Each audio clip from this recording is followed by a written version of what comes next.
오늘 우리에게 주시는 하나님 말씀은 출애굽기 20장 1절부터 2절입니다. 출애굽기 20장 1절부터 2절 말씀 구약 성경 112면입니다. 제가 봉독하겠습니다.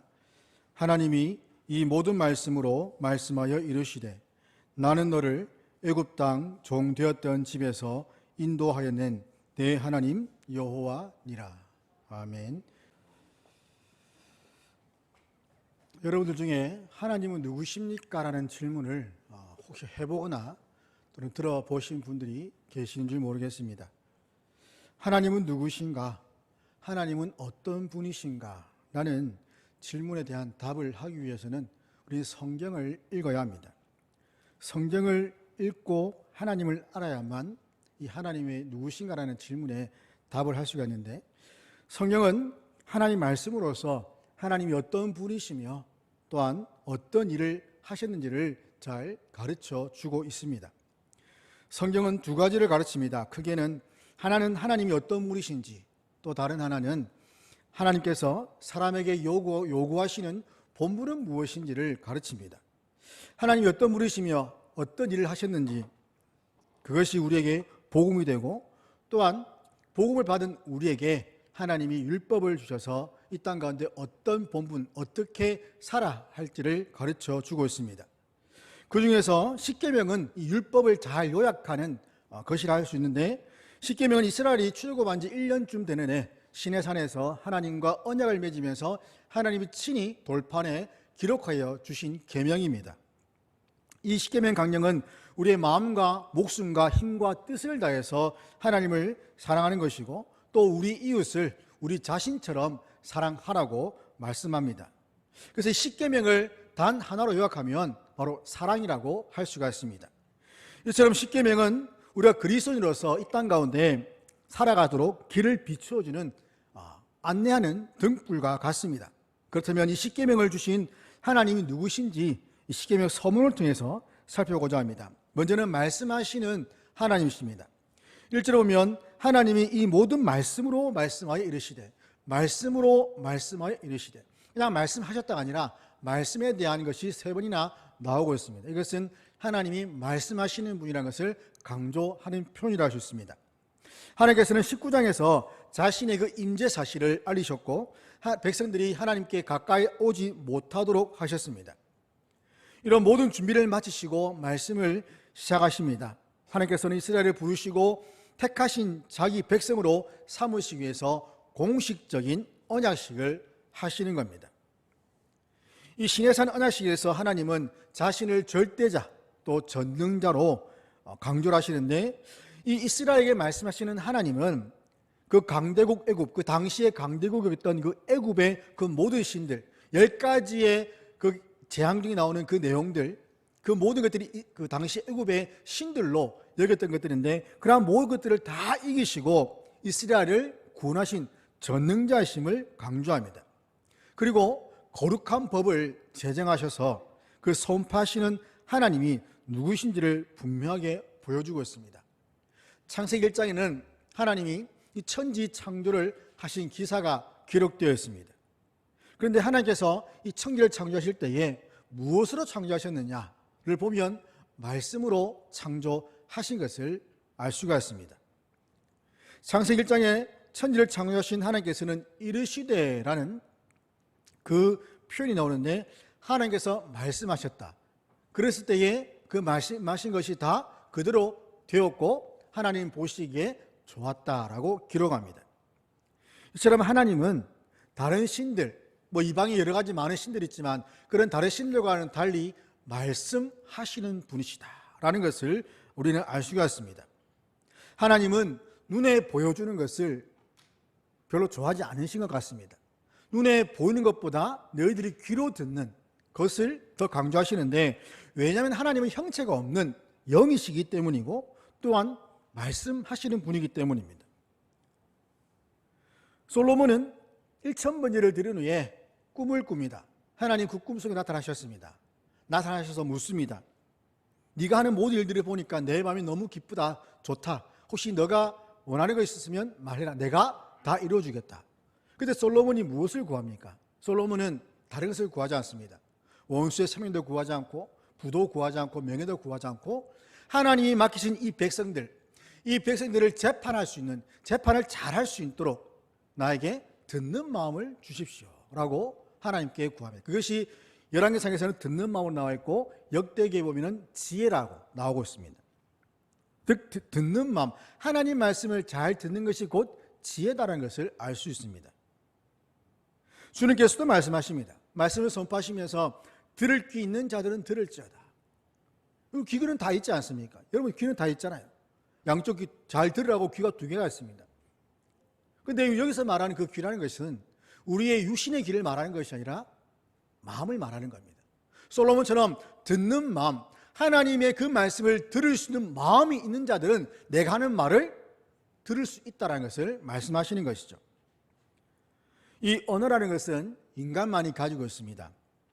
왜냐하면 하나님께서는 말씀하시기 때문입니다. 하나님의 형상으로 창조된 인간이 말을 할 수 있는 것은 하나님이 말씀하시는 분이기 때문에, 그래서 언어를 가지고 하나님과 교제할 수가 있습니다. 오늘날 이 하나님의 언어, 하나님의 말씀은 바로 성경 말씀입니다. 이 여기 기록된 66권, 정경이라고 불리는 이 66권에 기록된 말씀이 하나님의 말씀, 이 말씀을 우리는 들어야 됩니다.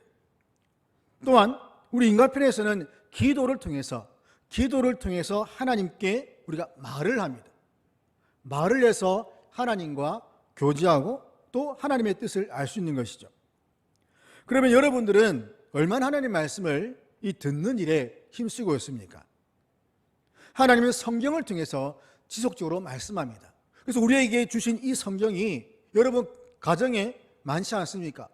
각 사람마다 개인적으로 하나씩 가지고 있고 뭐 핸드폰 또 여러 가지 다양한 매체를 통해서 우리는 말씀을 늘 접할 수가 있습니다. 그런데 우리는 말씀을 잘 듣지 않습니다. 너무 들을 수 있는 환경이 좋기 때문에, 언제든지 들을 수 있기 때문에 안 듣는 것은 아닐까요? 우리는 지속적으로 말씀하시는 이 하나님 말씀을 들어야 합니다. 또 우리는 쉬지 말고 기도해야 합니다. 그러니까 성경과 이 기도는 뗄래야 뗄 수 없는 관계인데, 때문에 그리스도는 이 신앙의 가장 기본인 이 말씀과 기도에 힘써야 됩니다. 성경은 우리가 예배당에 와서 예배하는 이유가 무엇인지, 이 땅에서 한 명의 그리스도인으로서 어떻게 살아야 할지를 잘 알려줍니다. 성경을 읽고 하나님을 알아가면서 하나님이 자기 백성을 얼마나 사랑하시는지를 깨닫게 됩니다. 성경을 말씀드렸지만 율법의 사랑이라고 하면 이 하나님의 이 말씀도 우리를 향하신 사랑의 말씀입니다. 그런 말씀을 읽을수록 우리는 하나님의 사랑을 깨달아야 되고, 또 거기에 사랑에 담겨있는 하나님의 그 공의도 동시에 발견을 해야 되는 것이죠. 그러기에 우리는 성경을 읽어야 됩니다. 성경을 읽지 않으면 하나님을 알 수 없습니다. 그리고 어떻게 살아야 할지도 모릅니다. 그리스도로서 사는 법을 알지 못하고 그리스도처럼 사는 것이 불가능한 그런 모습이 되어버립니다. 또한 쉬지 말고 기도하는 것은 그리스도 안에 있는 우리를 향하신 하나님의 뜻이다라는 것을 알고 더욱더 기도에 힘쓰시기를 바랍니다. 우리는 말씀을 읽고 묵상하면서 얻는 유익이 무엇인가 하면 다른 것이 아닙니다. 어느 쪽에도 치우치지 않는 겁니다. 신앙은 치우치면 안 됩니다. 신앙은 항상 그 중심을 잡고 바로 서야 되는데, 이것이 바로 말씀이 주는 유익이라는 겁니다. 잘못하면 어떤 신비적인 것, 눈에 보는 이적과 표적을 따라갑니다. 그 얼마나 화려하고 자극적입니까? 무엇이가 사람이 병이 낫는다, 또는 죽은 자가 살아난다. 예수님이 행하신 그 모든 기적들을 볼 때에 사람들이 환호하고 따를 수밖에 없는 그런 상황입니다. 하지만 이런 이적과 표적들은 그 자체가 중요한 것이 아니라 그것을 통해서 하나님의 말씀이 진리라는 것을 증거한다는 겁니다. 그래서 그 현상만 바라보고 우리가 쫓아갈 것이 아니라 그 이면에서 일하시는 하나님을 보는 것이 더 중요하다는 것이죠. 또한 반대로 이 신비적인 것뿐만 아니라 도리어 어떤 말씀에 대한 이 지식적인 욕구, 지적인 욕구를 채우는 것이 신앙이다. 성경의 내용들을 많이 아는 것이 마치 참된 신앙인 것처럼 여기는 것도 있습니다. 이것은 분명히 잘못된 것이죠.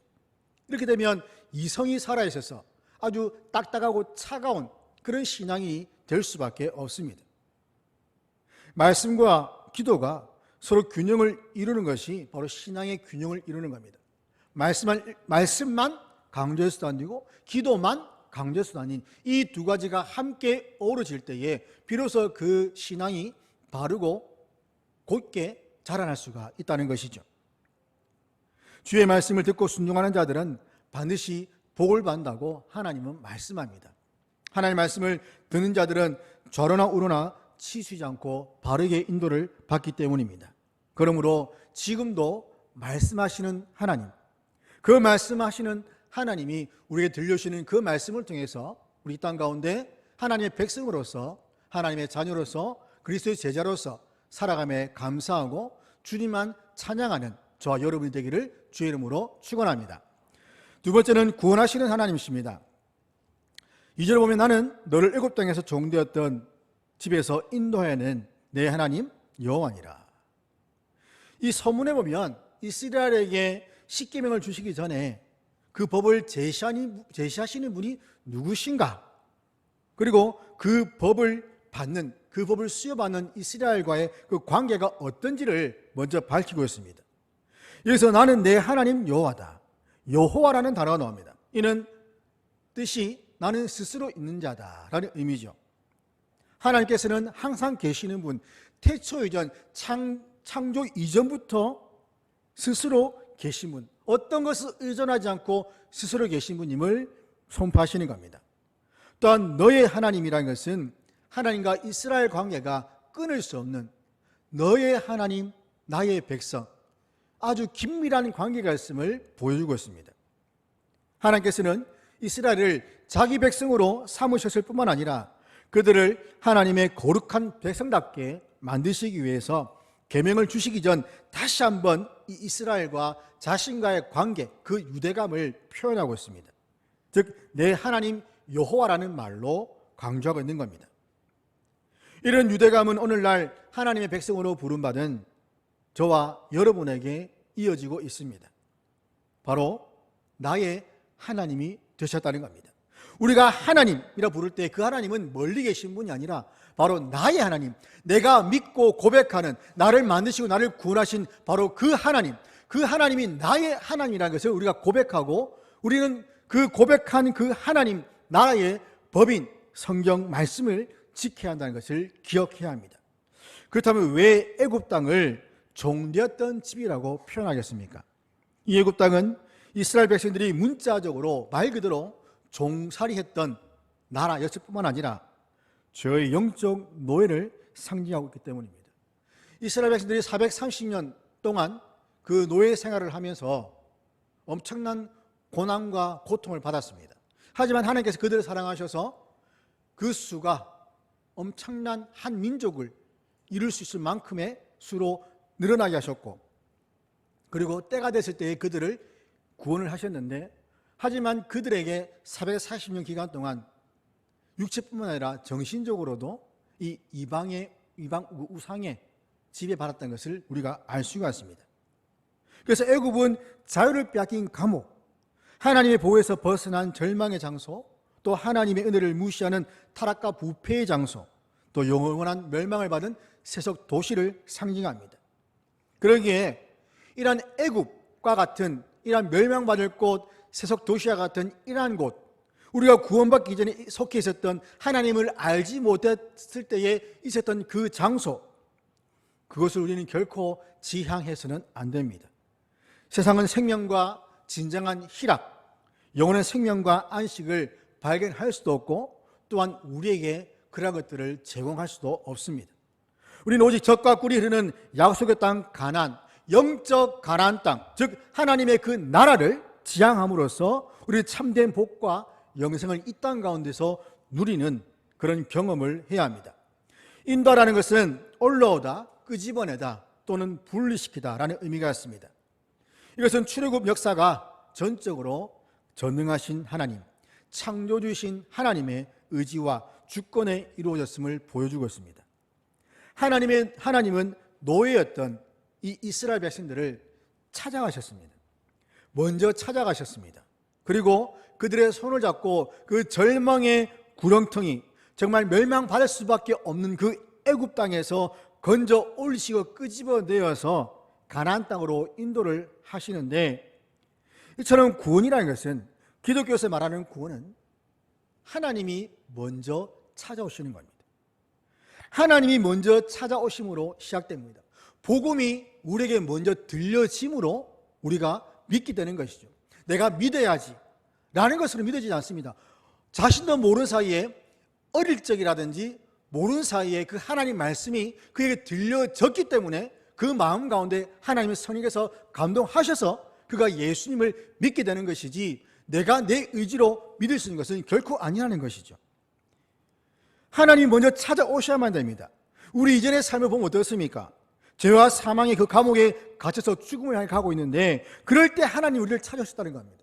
우리가 힘들 때, 어려울 때, 죽음의 구렁텅이에 빠졌을 때에 하나님이 찾아오셔서 손을 내밀어 우리의 손을 잡아주시고 그 멸망의 구덩이에서 우리를 잡아 끌어주시고 영원한 생명의 장소로 옮겨주셨다는 겁니다. 이사야 43장 1절 보면, 야곱의 너를 창조하신 여호와께서 지금 말씀하시느니라. 이스라엘아 너를 지시니가 말씀하시느니라. 너는 두려워하지 말고 내가 너를 구속하였고 내가 너를 지명하여 불렀나니 너는 내 것이라. 하나님이 지금 말씀하신다. 너를 지으시니가 말씀하신다. 그 말씀이 무엇이냐면 너를 구속하였다는 겁니다. 지명하여 불러냈다는 겁니다. 그렇기 때문에 두려워하지 말라는 것이죠. 하나님 우리를 지명하여 불러서 우리를 구원하셨습니다. 그 구원의 은혜를 베푸셨습니다. 이렇게 구속받은 우리는 하나님의 나라의 백성이 되었고 하나님은 우리의 하나님이 되셨습니다. 하나님의 백성들은 그들의 창조자일 뿐만 아니라 구속자 되시는 하나님의 관계 때문에 더욱더 그 순종해야 할 의무가 부과되고 있습니다. 우리를 창조하셨습니다. 많은 사람들이 다 창조하셨죠. 창조하셨기 때문에 말씀에 순종해야 하지만, 그러나 사람들은 순종하지 않습니다. 그러나 우리는 그들과 달리 창조받았을 뿐만 아니라 우리를 구원하셨기 때문에 더 하나님께 순종해야 할 의무가 우리 안에 있다는 것이죠. 하나님은 구원자시기 때문에 그분과 그분의 말씀에 순종하는 것은 당연한 것입니다. 이 구원은 결코 공짜가 아닌 도무지 값으로 매길 수 없는 그 은혜로 받았기 때문입니다. 우리 편에 볼 때는 은혜는 아무런 대가와 노력이 없는, 공로가 없는 그냥 공짜로 받는 것에 불과합니다. 하지만 하나님 편에서는 보면 어떻게 됩니까? 아들을 십자가에 못 박아 죽게 해서 피 흘리게 하는 그 생명의 대가를 치러서 주신 구원이라는 겁니다. 그 가치가 다르다는 것이죠. 때문에 그 구원의 대가에 대한 그 대가, 그 가치를 우리가 알게 되면 그 구원이 얼마나 큰 은혜인지를 깨닫게 된다는 겁니다. 구원에 대한 대가는 우리가 결코 치를 수가 없습니다. 인간의 노력과 힘으로는 불가능합니다. 그렇기에 말씀드렸듯이 그 구원의 그 큰 은혜, 그 대가의 그 크기를 우리가 안다면 우리는 겸손히 구원의 은혜를 받을 수밖에 없습니다. 이런 구원의 은혜를 받은 우리에게 주시는 이 율법은 구원의 조건이 아니라 구원받은 자, 하나님의 백성이 된 자들의 삶의 준칙이 된다는 것이죠. 여기에는 어른은 물론 어린 아이들까지 다 포함이 되어서 하나님 뜻을 행해야 됩니다. 그래서 예배를 우리가 드릴 때에 우리 아이들도 몇 명 앉았지만 예배가 공예배라는 이유가 바로 여기 있다는 것이죠. 여기는 남녀노소 성별 관계없이 모두가 다 함께 예배 드리는 자리. 그래서 헌법에 보면 주일학교까지는 당회원의 지도를 받아서 담당 교육자들이 따로 말씀을 가르칠 수 있게 되어 있습니다. 당회원의 지도를 받아서. 왜냐하면 그 말씀 가르치는 자가 어떤 말을 할지를 듣고 그것을 분별해야 되기 때문입니다. 중고등부 이상으로는 이 공예배에 함께 참여해서 예배를 하게끔 헌법에 기록이 되었습니다. 그래서 하나님의 말씀은 아이들이라고 해서 너희들은 나중에 뒤에 이제 너는 고3이니까 대학 입학하고 나면 너는 취준생이니까 취업되면 라가 되는 것이 아니라는 겁니다. 하나님의 말씀은 모두가 다 들어야 될 말씀이고 행해야 되는 말씀입니다. 그래서 부모님들은 자녀들에게 이 하나님 말씀을 가르치는데 가르칠 때에 하나님의 그 사랑을 많이 이야기를 해줘야 됩니다. 하나님의 사랑을 이야기함으로써 그 말씀 가운데 담긴 그 구원이 얼마나 크고 놀라운 것인지를 가르쳐야 한다는 것이죠. 하나님께서는 신명기 6장 7절에서 부모들에게 앉아서 집에 있을 때에 나가서든지 말씀을 자녀들에게 강론하라, 가르치라고 말씀하고 있습니다. 지속적으로 가르치라고 명령하십니다. 이 계명의 가르침은 바로 하나님의 그 사랑의 원리가 있다는 것이죠. 그리고 그 사랑의 원리 집중해서 자녀들에게 말씀을 가르치라는 겁니다. 물론 이것은 쉬운 일은 아닙니다. 그러나 쉽지 않은 만큼 더 귀하고 복되다는 것은 분명합니다. 쉽지 않다고 해서 이것이 어렵다고 해서 하지 않는다면 우리는 하나님의 이 말씀 가운데 기록된 이 약속된 복을 놓치거나 잃어버리게 될 것입니다. 요즘 설교는 말씀을 듣는 것으로 끝나지 않습니다. 설교 가운데 화면에 말씀에 대한 관련된 그림이나 자료들이 때로는 영상 가운데 보여주기도 합니다. 즉 눈으로 함께 보게 되는 것인데 주일학교나 청소년도 마찬가지죠. 예배 자료 보면 다 이제 PPT 자료를 만들어서 동영상 만들어서 그것을 아이들에게 이제 보여주고 그것을 가지고 이제 말씀을 가르치는데 그렇게 하는 이유가 뭐냐면 그 말씀이 조금 쉽게 와 닿도록 하기 위해서입니다. 예전에는 말씀을 들으면 그 말씀을 가지고 생각을 하고 또 우리가 묵상을 해서 그 말씀의 의미를 우리가 깨닫게 했는데 지금은 어떻습니까? 말씀을 다 그냥 어떤 자료를 통해서 이 말씀이 이런 의미다라고 다 보여주니까 사실 생각을 잘 하지 않습니다. 특별히 아이들, 청소년들 또는 젊은 세대들은 이 보는 것에 익숙해져 있다는 것이죠.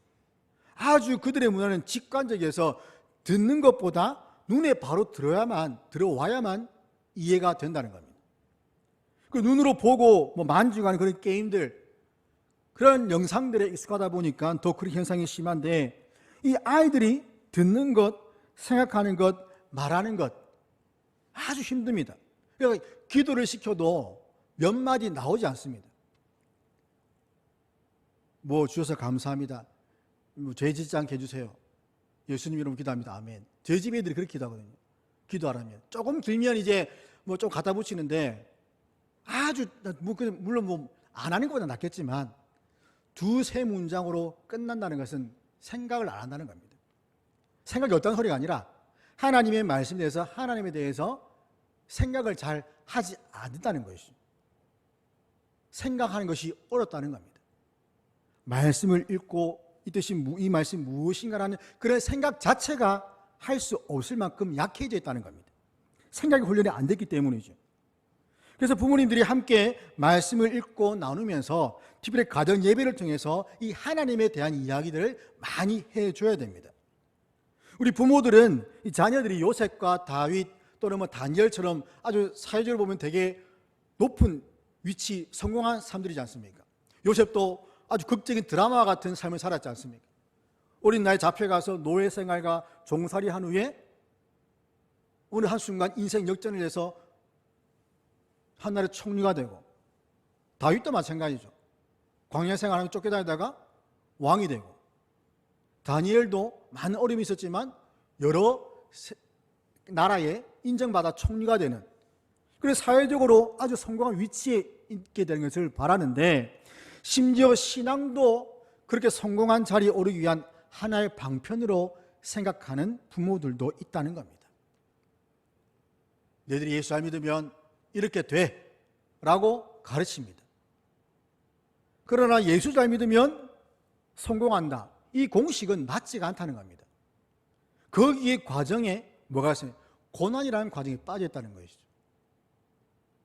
30살에 총리가 되고 왕이 되고 그런 자리만 되는 것을 바라보고 그 중간에 이 사람들이 하나님과의 관계 속에서 어떤 일들을 겪었는가는 이야기하지 않는다는 겁니다. 결과만 본다는 것이죠. 하나님께서는 일괄적으로 모든 사람들에게 동일하게 역사하지 않습니다. 어떤 사람에게는 다른 방식으로, 어떤 사람에게는 또 이런 방식으로 각 시대마다 각 사람에게 주어진 달란트대로 그들을 사용하시지 일괄적으로 다 머리가 되게 하지 않는다는 말입니다. 때문에 부모님들은 자녀들이 어떤 성공한 사람, 사회에서 대단한 사람으로 살기를 바라는 것이 아니라 한 명의 올바른 믿음을 가진 그리스도인이 되도록 가르쳐야 한다는 겁니다. 그리스도인으로 사는 것이 중요한 것이지, 그 사람이 그리스도인으로서 어디에 가서 무엇을 하든지 하나님의 영광을 드리는 것이 중요한 것이지, 이 땅에서 성공하고 잘 먹고 잘 살고 행복한 것, 이것은 부가적이라는 겁니다. 필요에 의해서 주어지는 것이라는 것이죠. 우리는 하나님 백성 살기 위해서 반드시 이런 가르침이 필요합니다. 하나님 백성으로 산다는 것은 말뿐이 아니라 그 삶의, 그 말씀에 합당한 삶으로 보여줘야 됩니다. 그래서 하나님 말씀을 듣고 우리는 힘써 살려고 노력해야 됩니다. 그리스도인이라면 마땅히 그래야 되고, 또한 그 들은 말씀이 그 삶 가운데서 맺어지기를 간구해야 됩니다. 그래서 율법은 결코 강제나 강요가 아닌 하나님의 사랑이고 사랑으로 행해야 됩니다. 사랑으로 하는 것은 결코 힘들지 않습니다. 억지로 하는 것은 그것이 내 짐이 되고 고통스러운 것이 되지만, 그러나 사랑으로 하는 것은 내 마음 가운데 기쁨이 솟아나고 하면 할수록 더 즐거운 것이 됩니다. 우리가 하나님을 사랑하는 마음으로 이 계명을 지킨다면 그것은 나에게 기쁨이 되고 나에게 복이 되는 것이지 나에게 짐이 되고 억압되는 것이 아니라는 겁니다. 하나님은 사랑하는 자들이 죄로부터 보호를 하시기 위해서 계명을 주셔 지키게 됩니다. 도둑질을 하는 아이에게 도둑질하지 말라는 그 말을 했을 때에 그것이 그 아이를 억압하고 괴롭히기 위해서 하는 겁니까? 아니죠. 도둑질은 나쁜 것이기 때문에 하지 말라고 그 아이를 보호하는 겁니다. 마찬가지로 하나님 계명은 우리에게 주신 것은 우리가 더 이상 그 과거에 지었던 그 죄의 자리로 돌아가지 못하도록 하시기 위해서 주시는 것이지, 우리를 올가매고 힘들게 하기 위해 주신 것이 아니라는 겁니다. 우리를 지키는 보호막과 같다는 것이죠. 그래서 하나님 말씀은 내 발의 등이요 내 길의 빛이다 라고 시편 기자가 말씀하고 있는 겁니다. 어두운 세상을 살아가는 우리에게 주의 말씀은 우리가 가야 할 길을 비추고 안내해 줍니다. 등과 빛이 되시는 그 주님 말씀을 가까이 할 때에 우리는 우리 자신의 영적 상태를 제대로 볼 수 있습니다.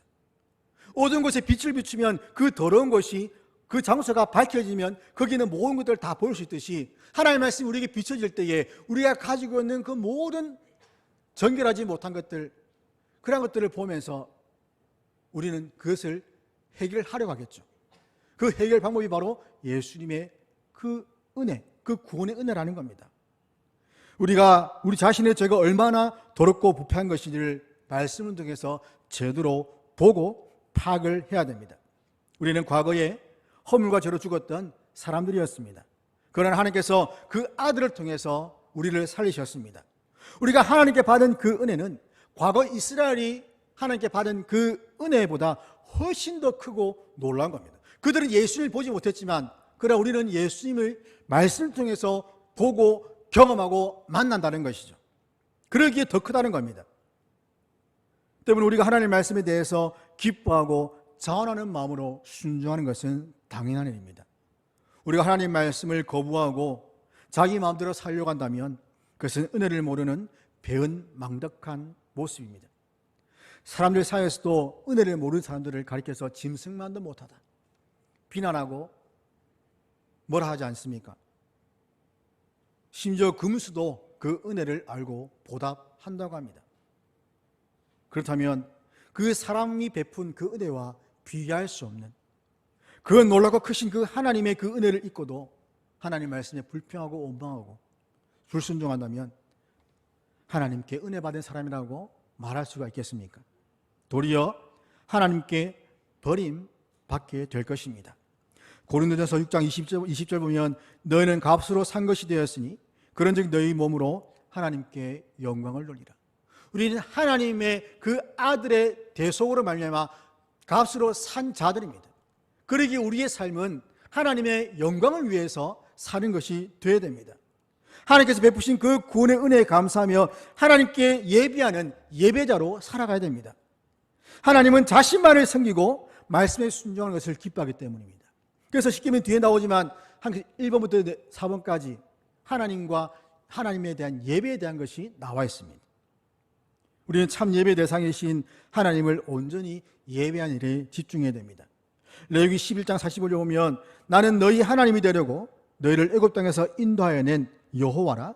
내가 거룩하니 너희도 거룩할지라. 지난주 우리가 들었던 설교의 본문의 말씀입니다. 나는 너희의 하나님이 되려고 너희를 애굽 땅에서 인도하여 낸 하나님이다. 내가 거룩하니 너희도 거룩하라. 하나님이 우리의 하나님이 되기 위해서, 나의 하나님이 되시기 위해서 우리를 죄 가운데서 끄집어내었다는 겁니다. 우리가 무슨 조건과 무슨 가치가 있어서 우리를 끄집어내겠습니까? 하나님이 전적인 주권이고 은혜라는 것이죠. 그렇게 우리가 구원받았는데 하나님이 요구하신 것인데 바로 거룩함이라는 겁니다. 사실 십계명을 주신 것도 하나님의 백성으로서 거룩함을 유지하기 위해서 주신 것이라고 할 수가 있는 것이죠. 하나님이 주신 이 모든 말씀은 우리가 이 땅 가운데 거룩함을 유지하기 위해서 주신 겁니다. 그럼 이 거룩은 무엇입니까? 세상 속에서 구별된 존재로 사는 것을 말합니다. 이 거룩은 경건과 이어지는데, 거룩은 이 땅 가운데서 경건하게 사는 것을 말합니다. 그럼 경건이 무엇인가 하면 야고보서 이렇게 정의합니다. 야고보 1장 27절 보면 하나님 아버지 앞에 정결하고 더러움이 없는 경건은 곧 고아와 과부를 그 환난 중에 돌보고 또 자기를 지켜 세속에 물들지 아니하는 그것이니라. 두 가지가 나오죠. 고아와 과부를 환난 중에 돌아보고 자기를 지켜 세속에 물들지 않는 것, 이것이 바로 하나님 앞에서 정결하고 더러움이 없는 경건이다라고 말하고 있습니다. 고아와 과부가 누굽니까? 약자들입니다. 보호를 받아야 될 사람들입니다. 이 부정과 부패가 만연한 이 땅 가운데 약자들이 소외되고 버림받고 도움받지 못하는 그런 상황 속에서 그들을 돌보는 것, 그것이 바로 경건이라는 겁니다. 공의와 정의를 행해서 그들을 돌아보는 것, 그것이 경건이라는 겁니다. 또한 세속에 물들지 않는 것. 세속은 뭡니까? 세상적인 방식, 세상적인 삶, 즉 하나님의 말씀과 반대되는 삶, 우리가 이전에 예수 믿기 전에 살았던 그 삶, 그 삶이 바로 세속적인 삶이죠. 그 세속적인 삶과 반대되는 의미가 바로 거룩이라는 겁니다. 그래서 거룩하지 않다면 그냥 세속적인 삶을 산다고 볼 수밖에 없습니다. 우리는 모든 말과 행동이 말씀을 통해서 하나님을 닮아가야 됩니다. 하나님을 닮지 않고 거룩하지 않으면 세속에 물들어 사는 겁니다. 우리 세속적인 것들을 다 빼내야 됩니다. 우리의 마음을 지키지 못해서 세속에 물들어 하나님과 이웃을 사랑하지 못하는 그런 불경건한 삶이 되어서는 안 됩니다. 하나님의 백성인 우리는 거룩과 경건에 더욱 힘써서 하나님의 그 거룩하심을 드러내야 됩니다. 특별히 이 주일 성수는 우리의 경건과 거룩을 잘 보여주는 방편입니다. 우리가 6일 동안 힘을 다해서 주어진 삶을 살아갑니다. 지금 주 5일 근무로 바뀌어서 토요일은 주로 시간을 보내시겠지만 6일 동안 힘써 너의 주어진 그 삶, 이 땅에서 육신적인 삶을 열심히 살고, 그런데 동시에 이 6일의 삶은 예배를 준비하는 시간이 되어야 됩니다. 6일 동안 이 땅 가운데 열심히 살지만 그 세상에 젖어서 세상 속에서 동화되어 살라는 것이 아니라 세상과 구별되어 살라는 겁니다. 얼마나 힘들겠습니까? 이 세상 속에서 그 세속적인 그 가치관과 삶에 우리 계속해서 본능적으로 죄성 때문에 이끌려 가는데 그것으로부터 구별되어 살려고 하니 얼마나 힘들겠습니까? 그러나 우리는 말씀을 읽을 수밖에 없고 기도할 수밖에 없다는 겁니다. 그리고 예배를 준비하라는 겁니다. 말씀과 기도를 통해서 주일에 드릴 그 예배를 준비하라는 것이죠. 그냥 아무렇게나 준비되지 않은 채 예배당 가서 예배하지 말라는 겁니다. 6일 동안 하나님과의 그 거룩한 그 구별된 삶을 통해서 하나님과의 관계를 계속해서 이어나감으로써 예배할 수 있는 우리 마음의 준비를 하고 예배당에 와서 예배할 때 그 들려지는 말씀과 예배의 모든 순서가 다 나에게 은혜가 되고 내가 힘을 얻게 되고 세상을 나가서 또 살아갈 수 있는 원동력이 된다는 것입니다. 그렇기 때문에 주일 전날 드라마라든지 다른 기타 일들을 통해서 밤을 새고 늦잠 자고 또한 해야 할 일을 하지 않고 주일까지 미루어서 이 주일을 제대로 지키지 못하는 그런 일들을 하면 안 된다는 겁니다. 그러기에 그리스도인은 날마다 영적인 삶을 살아야 됩니다. 예배의 삶을 살아야 됩니다. 날마다 자신을 구별하면서 말씀을 읽고 묵상하여서 영과 진리로 예배할 수 있는 준비를 하며 살아야 됩니다. 하나님은 그렇게 영과 진리로 예배한 자들을 찾으시기 때문입니다. 그렇다면 우리가 정말 영과 진리로 예배할 준비가 되어 있는가? 그래서 6일 동안 영과 진리로 예배할 수 있는 준비를 하라는 겁니다. 예배는 영이신 하나님께서 중심이 되시고 설교를 통해서 하나님을 만나는 시간이기 때문입니다. 내가 드리는 예배를 하나님이 받으시기를 원한다면 우리는 평소에 예배자로 살아야 됩니다. 이 세상 속에서 구별된 자로 살아야 됩니다. 날마다 말씀으로 자신을 살피고 복음에 합당해 살아야 됩니다. 의와 거룩과 진리로 자신을 새롭게 해야 됩니다. 성령의 은혜를 구하면서 오직 하나님께 영광 돌리는 삶을 살아야 됩니다. 우리는 하나님 앞에서 어떤 불평이나 원망, 거부 없이 무조건 감사와 기쁨으로 순종해야 됩니다. 여기에 하나님 말씀에 대해서는 어떤 것도 우리가 핑계와 변명을 댈 수가 없다는 겁니다. 하나님 말씀을 지키는 것이 고달프고 힘들고 왜 해야 되는지를 모르겠다고 말하기 전에 하나님께서 우리에게 베푸신 그 구원의 은혜, 그 가치, 크기를 먼저 생각하십시오. 입으로 불평이 나오고 원망이 나오고 왜 새벽기도를 가야 돼? 날씨도 춥고 몸도 힘든데 왜 이 예배에 참여를 해야 돼? 왜 말씀을 읽어야 돼? 왜 기도를 해야 돼? 그 왜를 갖다 붙이기 전에 내가 하나님께 받은 그 은혜가 얼마나 크고 놀라운 것인지를 먼저 생각하라는 겁니다.